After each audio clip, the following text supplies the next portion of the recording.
Ce que vous pouvez toujours chercher, et ça c'est un truc général, c'est ce matin je vais vous parlais du bébé. Là, tu réagissais par rapport à ça.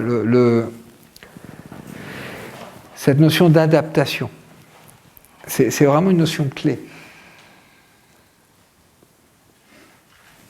Tout à l'heure je vous disais, laissez votre corps s'adapter avant d'agir. Ben, c'est une petite auto-hypnose ça.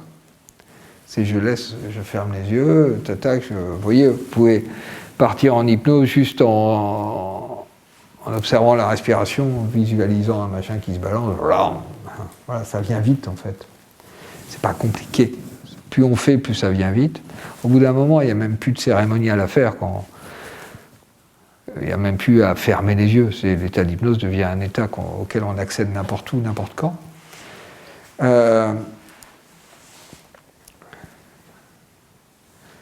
Et donc, demandez à votre corps de s'adapter à un changement dans votre environnement. Il y a plein de changements. Il y a des déménagements. Donc là, on est dans du changement facilement palpable. Mais il y a des changements dans les rythmes de vie, quand les enfants s'en vont, etc. Il y a des changements de boulot, il y a plein de trucs.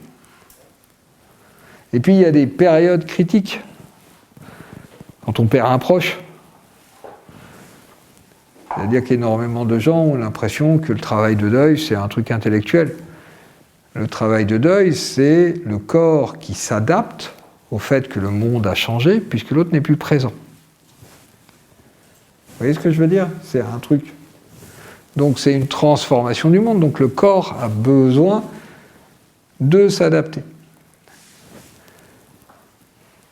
de se laisser transformer. Ça ne se fait pas comme ça. En auto-hypnose, c'est quelque chose à faire. À chaque fois qu'on perd quelqu'un, c'est un travail à faire qui est assez long. Hein. Moi, je vois, j'ai perdu ma mère, je ne sais même plus, fin avril.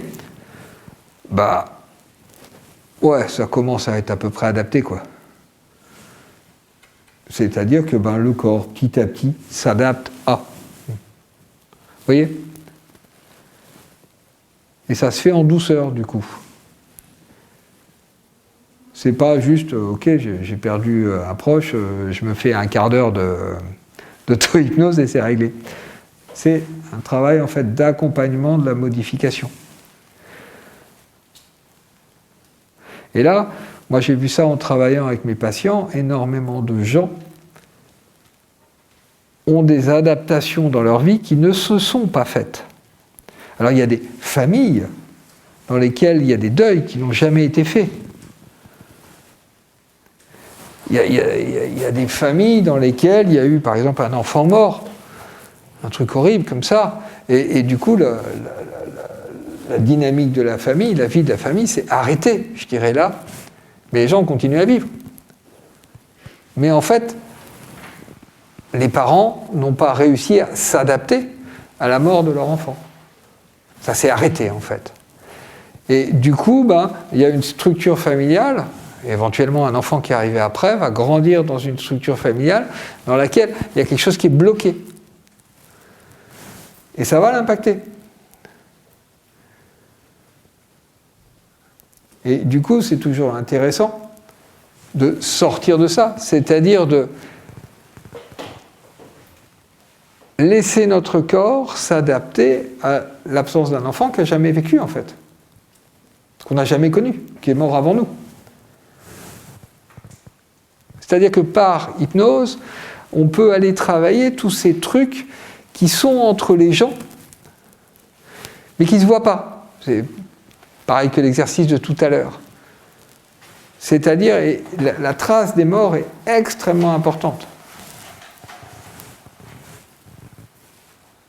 On a l'impression que le monde a commencé à notre naissance.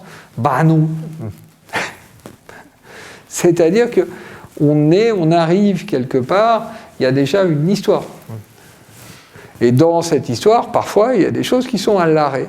Et du coup, on est pris là-dedans. Et c'est comme ça. C'est-à-dire que les gens font du mieux qu'ils peuvent avec les événements de la vie. Il n'y a aucun jugement négatif. Il n'y a aucune condamnation, culpabilité ou tout là-dedans. Les gens font ce qu'ils peuvent pour vivre. Et ça peut être intéressant, je ne sais pas, je ne connais pas vos histoires, mais pour vous de vous poser la question de est-ce qu'il y a des trucs qui ne sont pas digérés. Alors on ne va pas remonter au Moyen-Âge, mais des choses qui concernent au moins votre génération ou la génération d'avant. Ça peut être toujours très très intéressant. Très très souvent, comme ça, il y a des personnes qui manquent. Et du coup, il y a cette notion de corps qui ne se sont pas adaptés. C'est-à-dire qu'ils sont restés, en fait, comme si l'autre était toujours vivant. Vous voyez ce que je veux dire? Et du coup, on grandit dans un truc qui les choses ne sont pas à leur place. Donc ça, par auto-hypnose, c'est un travail de fond qu'on peut faire. Et puis, il y a les événements de la vie. Il y en a eu plein. C'est-à-dire, il y a les deuils, bien sûr. Encore une fois, c'est très très rare que les gens aillent au bout des deuils. Et notamment les deuils qu'on a vécus quand on était petit. Parce que très très souvent, l'enfant n'a pas fait le deuil. Et il y a tout comme ça, des tas de trucs qui traînent où on ne s'est pas adapté. Enfin, on n'a pas laissé à notre corps le temps de s'adapter. Donc ça, je vous invite à chercher dans votre histoire ou à demander à votre corps de retrouver des moments où l'adaptation ne s'est pas faite.